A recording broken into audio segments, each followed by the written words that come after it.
Hi, my name is Jackie and I'm with Silver Lake Photo Accessories. Today I'm going to be doing a short tutorial on high dynamic range processing, or HDR.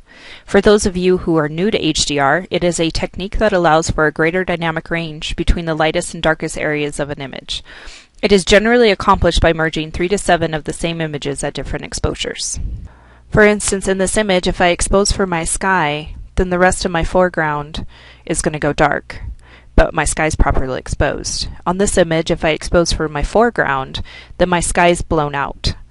Now, in order to get the correct exposure on everything, I'm going to merge my 5 exposures.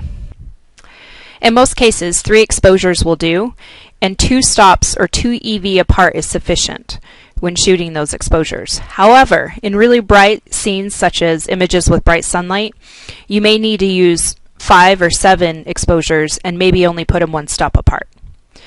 Shooting on a tripod is a must in order for the program to align the images correctly.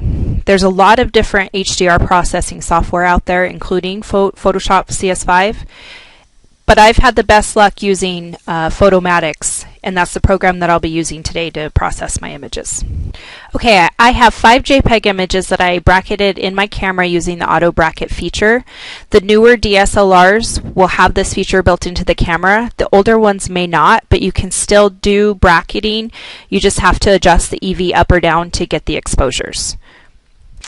Also, with Photomatix, you have the option to either process a JPEG or a RAW image. By nature, JPEGs have already lost some of their dynamic range, so processing with a RAW tends to give better results, but to get them to look really good, it requires some pre-processing prior to Photomatix.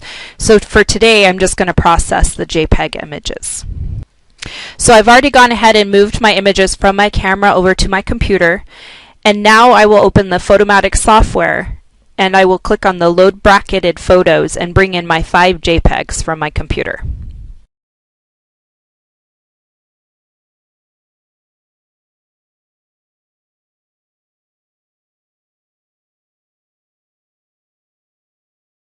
Once I have selected my 5 images, it's going to bring up a menu with some options. The first one is Align Source Images.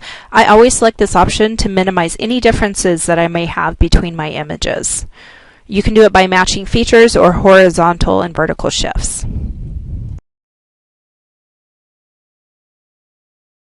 The second option is Reduce Ghosting Artifacts. This relates to movement within the images. I'm going to use this option if I have people moving in my scene that I want to keep motionless, but for images with clouds or water, I won't select this option.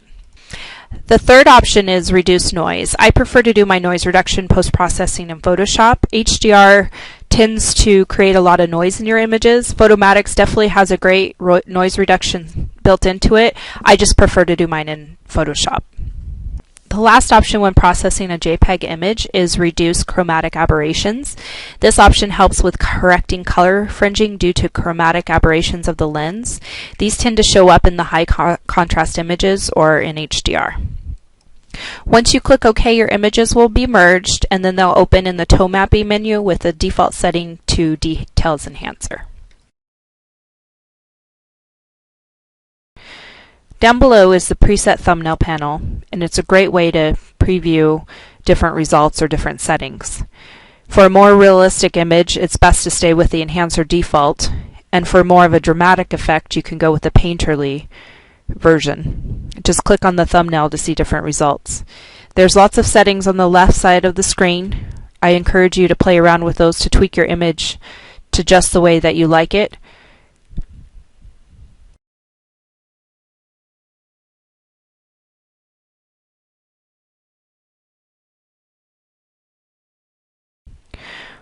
After I get my image where I like it, I will process it and then save it. Then I usually do my finishing touches in Photoshop. This includes sharpening, maybe adjusting the levels a little bit, and then reducing the size down for web, if that's what I'm going to do with it. That concludes my short tutorial on HDR processing. I thank you for watching my video.